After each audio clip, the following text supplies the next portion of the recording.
G'day YouTube, my name's Lance. Welcome to Bundy Bear's Shed. Well, the weather report. Look, we've had a lovely week. Beautiful weather.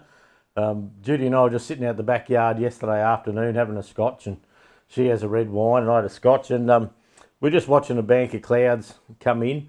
And today, Monday morning, we've had a couple of nice little showers. Look, not much in them, but nice little showers all the same. And we're expected to have a few storms later in the week, so look, I'm excited. I'm hoping we get a bit of decent rain, just water the orchard, put a bit of water in the dams, and the paddocks sort of starting to burn off and things like that. So it'll just be nice if we can grab an inch or two and give the place a bit of a freshen up and wash the dust off and things like that.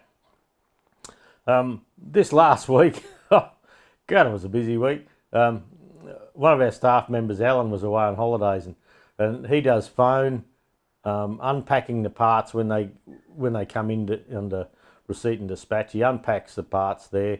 He does the phone as in part sales, and he also does all the web sales. Not the eBay sales. We have Nicole for that. She does that flat out. Then Alan does that. So he's having a break. He had a break last week, and he's going to have a few extra days on this next weekend. It's a long weekend coming up in Queensland. So yeah, it was just a bit busy, and normally we have someone come in early. Ross started early, so that means he can leave to go home at 3:30.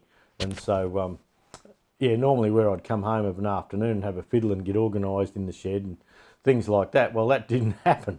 So I stayed at work a few afternoons, and yeah, it just didn't quite get much done. I was planning on lifting the top off the TEA 20 this week and filming it, but things didn't work that way. Yeah, it was just, like I say, just one of those weeks. Good busy week. Nothing went wrong really, touch wood. Well, not that we're aware of anyway. Didn't send anyone the wrong parts that we know of. But you never can tell. Things do happen. But I got, on Saturday morning, I did some parting off. We got some more of those David Brown linkage pins and parted them off to the right size, but I haven't welded them. On the 3 horsepower International M engine that we've been playing with, next Saturday is just a private, it's a club show, and it's just a get together at my mate Barry's place. And it's one of those things, bring an engine. There's a couple in the club that do a bit of catering and that. They're going to cater for it, and we all chip in a few dollars to help them out. And Jude and I are going to go up and camp tonight, but it was important to get this 3 horsepower engine sorted. And the couple little things we had to have sorted with it were, we didn't have a muffler for it. Well, through the week I scrummaged through all my stuff. I reckon I had one somewhere, and I found this old thing, and it had a split down the side, so I V'd all that out, and I've brazed that up and smoothed it down and put it in the sandblaster and cleaned it up, and I've got it on the engine. And I had to thread some pipe, so some 1.5 inch pipe, and look, I had 3 little bits of this, so I threaded each one of them. This stuff, it was a throw out from my mate's engineering works, and I just tucked it up the back, but it wasn't round by any means.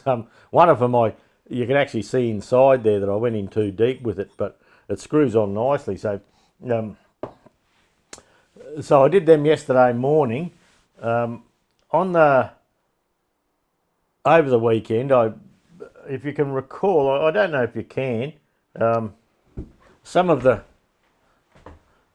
that's an old knob made, an old mixture screw. There's a mixture screw where you can see that they're made of muck metal, and they just all fall apart. If I keep it out here, you can probably see it better. And that's one that's been done, but that's been welded up in there. So, I mean, through the week of an evening, I come out to the shed, and I made the brass needles, just out of a bit of 1/4 inch brass bar. I've got to get more. That's the last bit. I'd probably get a needle out of that, but and you usually have something to hang on to up here, so perhaps I'll do that. So I I got the needles made of an evening through the week of a night, and I made these knobs on the weekend, on Saturday morning. And pardon me, you can see, I got the focus all up the shit, haven't I? You can see there's a diamond knurl there I put on, and you can see the lines. There we go, that's a better picture. Get the bloody light out of it. And I put these indentations here, and there's 12 of them on this. There should be 10 on the original ones, but don't tell anyone. Yeah, to get 10 on, I've got them in the dividing head, and I would have had to get the plates out and run around at 36 degrees and all that, and I thought, bugger that. There's a nice little hole right in line with 30 degrees, so I just turned it and popped and turned it and popped, and away we went. But you'll notice with the original ones, that is a straight knurl, what there is left of it. And so I knew the job was coming up a while ago, so I bought this knurling tool for just a single wheel. And so that's it there. It was supposed to be 16 millimeters, but it was 20. So before I got going for the day, I had to mill that down so it fitted in my 201 holders. I think AXB for the Alurus, and I bought these knurling wheels, and the idea was to bring the knurling tool in against the aluminium stock and just force a knurling into it, a straight knurl. And so I got stuck into that. I turned up a nice what have I done with that? There we go. I turned up a nice knob, and I brought the knurling tool up against it, and look, some of it was lovely. It worked really well, but because this is 1 1/8 inch and this is 1 1/4 inch, when it come around to the full circle, this is a 2 millimeter pitch knurling tool. When it come around to the full circle, there was still a couple of teeth engaged. Then because it was only aluminium light stuff, it wouldn't line up, and you can see a couple of beautiful teeth, beautiful knurls there, but then when it gets around you can see like a little double one, so it buggered it up. So I bought some 1.5 millimeter pitch teeth as well, a knurling wheel as well, and in hindsight perhaps that may have worked a bit better. I've since marked the teeth and I've ginned around, but on the day I thought, well, if I don't get this job done, I'll never get this engine ready for Jonesy's, because I had to have it done by today to make sure it's right, because through the week we probably won't have time. And so that's how come the wheels ended up with a diamond knurl. And but look, they look lovely. Yeah, there's a tiny little end mill router bit I used on to put the lines in. And look, they look nice. I'm sort of proud of those. They're some of my better work, I reckon. And they come out well. But I made 3 of them. I've still got, yeah, this one here still has a good needle on it, but a dicky head. This one has a dicky shaft and a dicky head. So like some people I know. And this one here has a good needle. Oh no, it doesn't. That's bent. It's in the bin too.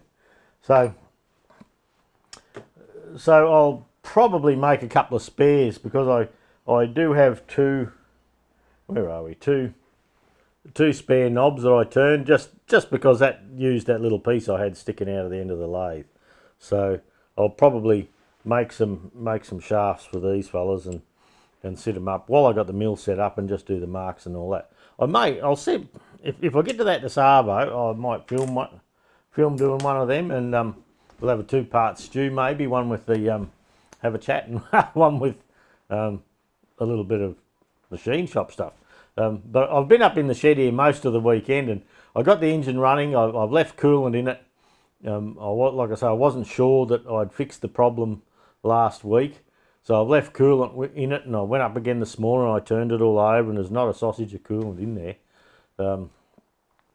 The generator for the igniter is weak on it, and when you try and start it, you can wind and wind and wind by hand, and you can't get it to generate. But if you put a battery and a coil on it and give it a kick with that, she'll fire up beautifully, and then the generator's enough to run it. So it must put a bit of flux into the generator or something. But look, we'll work on that. We'll get that fixed. I've got another couple of generators there I could try, but yeah, we might as well just fix it, and so that might be coming up too. I've been really enjoying the break off the tractors. Just doing this little motor. I know some people are saying, "Oh, when are you going to finish this or do that?" But I've just been enjoying the little break I've been having off them. And back years ago, and this is 20, 25 years ago, whatever. The old vintage engines, that's what got me into machining as a hobby. I was interested in vintage engines, and back 23 years ago I started my business, 24 coming up, and a couple of farms I'd go to would have old vintage engines, and I'd buy them off them, or they'd give them to me, or however, and I'd come home and I'd fiddle around with these old engines, and I thought, oh, it'd just be handy to have a lathe if I could just turn up like a mixture screw or something like that. So I bought my first lathe, which is a little smithy one, the little lathe with a mill coming down over the top, and look, it got me going, and I outgrew it pretty quickly, and I ended up selling that to a mate at the time, Jono, and I bought the Hare & Forbes AL335, which is now pretty well the AL336. And those who follow my channel know I sold that to me mate Malteser, and I bought the AL950 960B now, and it's just a bit more rigid, and it's just, I just want a new lathe as I come into retirement. And then later on I ended up buying the milling machine, and just for milling little seats on things, on engines. But I really got into machining because of vintage stationary engines. That's what got me there. And then I had tractors too. I always had a tractor, and I started off just with tractors out here on the block to do the mow, and then with the stationary engines and the business and all that, it sort of all just tied in, and that's just how it all happened. So back playing with vintage stationary engines for a little while, and look, I'm enjoying it. It's a breath of fresh air. I don't do an awful lot of machining for the tractors, but I find with little engines there's a lot of machining going on, so I'm enjoying that. Well, that's a little ream, and I've reamed all the knobs out, so and I put a small diamond knurl on the end of each needle, and then I just bring the needle down and I press it together in my little arbor press there, my 3-ton arbor press. So that's how things. That's how things go. I've tidied up in one of our spare rooms. Jude's got an office. Used to be my old office, and I thought I'd set up an office out here when I set this up, but it wasn't a really good idea because, whenever I have the computer here to do office work, then I want to do something on the bench. I had to pack the whole lot up, so I've set up an office there, and I was going through some of my old stuff, just sorting it, and I came across these old slide rules. Now, you can find everything you need.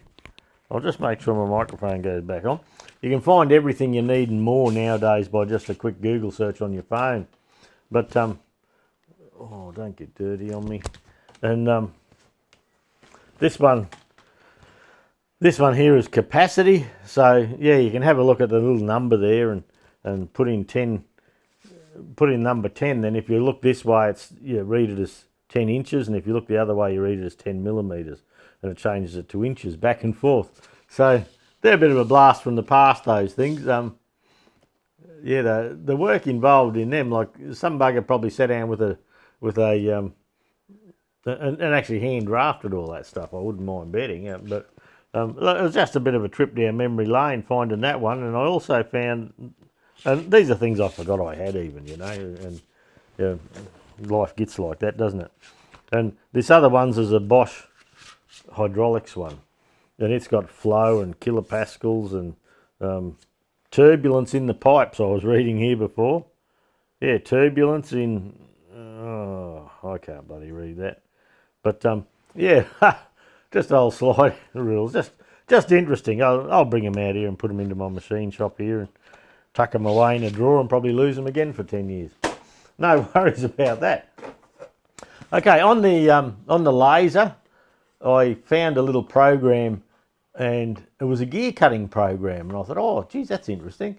And so I found this gear program, and you can tell it what module, metric module tooth, the pressure angle, 20-degree pressure angle or whatever, and it cuts out gears. So I had a go, and I cut some beauties. Look at that, neat as you like. So it gives you a chance to do the diameter of the gear, the number of teeth, the hole size. You can have a square hole if you want to put it on a little square shaft. You know, if you wanted to pop it on the square there, you could put it on there and have it driving. Yeah, like that, if it was square. But and you can also make an external ring gear with a gear inside it. You know, gear 1, gear 2, so they match. And you can have a spur gear with a rack going under it. So yeah, just a good thing. I just thought I heard a car, but I think it's just a truck going past. But yeah, just an interesting thing. And I made Jude a little box to put a tea light candle in. And by putting a tea light candle in, we're thinking of putting a little cutout on it. So you put a tea light candle and you get a little reflection around the wall for the kids. My friend Cal up at Air in the men's shed, they're looking at doing a laser. So he's taking it to the meeting, and they've got a lot of older members that don't quite understand what the technology can do for them. So this next week we're going to cut a gasket, and we're going to cut some gears and send to them, because a lot of them are woodworking fellas and using that little, like a rack, so kids could pull a handle. They could have a man chopping, or do all sorts of little things with the gears. So this week we're going to do up a little kit for the Burdekin men's shed, and we're going to do an MDF tag, as in burn across the top of the tag, made by Burdekin's men's shed. And we're going to do a sample of products to send to them, so Cal can show them what it can do and whether they can bring one into their shed there. Apparently up in your Burdekin, if you join the Burdekin's men's shed, he said you could damn near build a house with the stuff they got up there. They got saws and routers and planers and all sorts of stuff. They're really well set up, and they get supported very well. So that's a good thing. There's a bit of breeze starting, might get a bit of a shower again. On my bench here, that's my Sanu 6-jaw chuck, and I've had this chuck for a couple of years now. And when I first got it, there's a video way back where I first got it, and I pulled it apart, and it was a little bit gritty and that, and I pulled it out, washed everything up, and I looked at a video on bison. And now bison chucks are some of the best chucks in the world, and they're just a really good name. And anyway, I found a video on YouTube from Bison that stripped the chuck down, and they serviced it, and then they packed it with grease in the back. And so I got my new chuck here, and I thought, well, it's good enough for Bison, it's good enough for me. So I had a thing that I'd done it on maybe an Aussie Home Hobby Machinist or something like that. And Bruce Witham, you probably all know Bruce, and he said at the time, he said, oh, just put oil in them, Lance. He said the grease holds shit, and you've got to pull them apart more often and clean them. So, but look, I'd already put it together, and I thought, oh, bugger it, I'm just going to run it and see how it went. Well, putting grease in was a mistake. Look, the Bison people, they've got it there, and they pack it full of grease. And so I sort of monkey see, monkey do a little bit, and did that. And I've sort of regretted it ever since. Whenever I use the lathe, you can see a little grease track up the back wall. And I was forever cleaning that track and cleaning the lathe and cleaning the track. And I've probably had this for between 1 and 2 years, I suppose. A couple of years anyway, I think. Hard to say. And anyway, I pulled it off the other day because some of the turning on these little needles, I was using a ER40 collet chuck. You know, the chuck I showed you last week that I bought.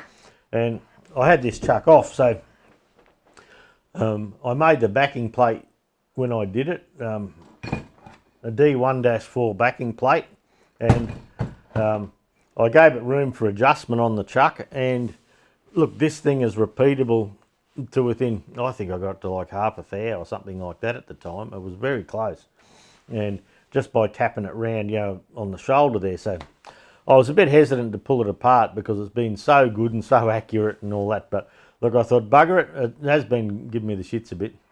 So I've got it apart. I've got number 1 jaw marked where number 1 was, and I always, any chuck I mark on the lathe. I've got a little witness mark on the lathe for which peg goes in which hole, and then for this one here I've got number 1 marked for number 1 jaw, so that goes right. I've got the backing plate marked, so it goes back in the exact same place, and then the reference mark there, so it goes into the lathe in the same place. So I've got that apart at the moment, and I'm going to give it a big bath and service it up, and we won't be putting grease back in. We'll be putting a bit of 48 or 68 oil or something like that in it.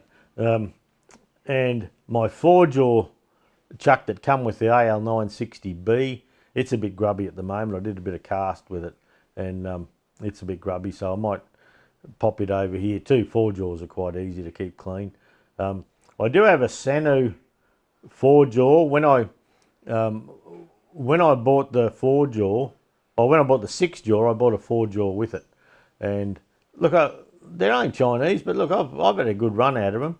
The 8-inch chuck in the lathe now is a Toolmaster. It's a Hare and Forbes brand, Toolmaster. And I noticed on this pipe, on a couple of the marks, oh, this one doesn't look so bad, but the other day on a couple of the marks with the 4-jaws coming in, I didn't think they were coming in quite even, because, you know, instead of having half a dozen nice even marks there was a little bit of a mark, but I don't know whether I'd over tightened or something like that.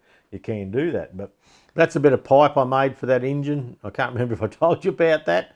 Yeah, where the exhaust was, you screw that in, and I found that old muffler and put that on that pipe. So I threaded 3 pieces of this while I was going, and yeah, just I've just really enjoyed myself getting back up into the shed here machining again. I've got a mess to tidy up the other end there, but that's okay. I'll do that today, hopefully. But yeah, with the showers coming over, there won't be a tractor video this weekend or this week, but there's probably going to be a couple of, well, there'll be one in the shed here possibly, and a couple for the engine. So we'll see. And next weekend when we go up to Barry's, yeah, we'll go for a walk around the engines with the camera just for interest's sake. I could have that's a good word. I could have taken the tractor up and done a bit of a tractor run, but I just haven't had time to put the new water pump on Goldie and things like that. So I'm not going to take it up there and bugger it up. So yeah, today's exercise will be service this, and yeah, just get it all back together and get it wiped up and probably back on the lathe. It just about lives on the lathe. When I had a 3-jaw chuck on my old lathe, my AL335, I had the old 3-jaw chuck. Well, I didn't like the 3-jaw chuck much, and I had the 4-jaw on just about all the time. And I'm quite proficient at getting the 4-jaw accurate quickly. I watched Mr. Pete and used the 2 keys method and, you know, wind it back and forth and that. And I'm quite proficient at getting things accurate, probably within 30-40 seconds on a 4-jaw, you know, perhaps a minute. And but since I got this 6-jaw, I love it. It's just a really good chuck. So I'll be happy to get that back on. I went to my mates at Trade Tools again on the weekend, and this is a Lance Stuff Up story. And they have these, I've got bloody grease everywhere because I've got this chuck out and I haven't washed it yet. They have these little 6-litre drain tins for $5.90. So I've got half a dozen of those, and they've got a little pourer in them. And just to put under tractors and things, you know, when you're working on them, and catch the drips and things like that. So I bought half a dozen of them. that's probably what we'll be washing this chuck in, I would imagine. We'll just see. And while I was at Trade Tools, I have a set of Moore and Wright verniers, and a lot of people have them, and look, they're a great thing, and I've only got a cheap set of verniers up the back for the tractor stuff, and I thought, well, I really like these verniers. They're just a good thing. So I thought what I'll do, I'll take this older set, I'll take it up the shed and put it in my new toolbox there. I've got places for it so I can look after it nicely now. And I'll take this one up there and I'll go and buy another set. So I was in there, buying a set of wad punches, gasket punches. I have a set of these down here, but I find that I'm always up and down, and so I thought, well, I'll just get a set for up the back too and pop that in. They're only like, what was this, $28.90. So, and yeah, just for knocking a hole in a bit of leather or doing a gasket or something like that, they'll be fine. So I was in doing that, and at the counter there was some vernier calipers, some digital calipers, and so I thought, oh, that's right, I wanted to get another set of these fellas. So I said to the bloke there, I said, oh, can I have a set of vernier calipers, please, too? The Moore and Wright ones. He said, yeah, no worries. And off I goes. Bought a bit of other stuff for the shop, for the work business. And off I goes, and comes home, and the other day I was in his machine, and I thought, oh, I'll use my new calipers. I'll get my old ones out. Well, guess what? Vernier calipers, not digital not digital calipers. But I can remember saying a set of vernier calipers to him. Often I just call these, where's the verniers? I don't say, oh, where's the digital calipers? I say, oh, where's the verniers? Just an old habit, but an old habit bit me on the arse, didn't it? So, but I'm going to keep these. They were $65. I'm going to keep these because they have nice clear marking on them. And sometimes, when you're working on tractors and things like that, sometimes the digital stuff is a little bit fragile if you're in and around and things like that. So to have something and just do a quick mark and away you go, it's a good thing. And I do have another couple of sets around the place, but I'm going to keep them. And probably next week I'll get it right.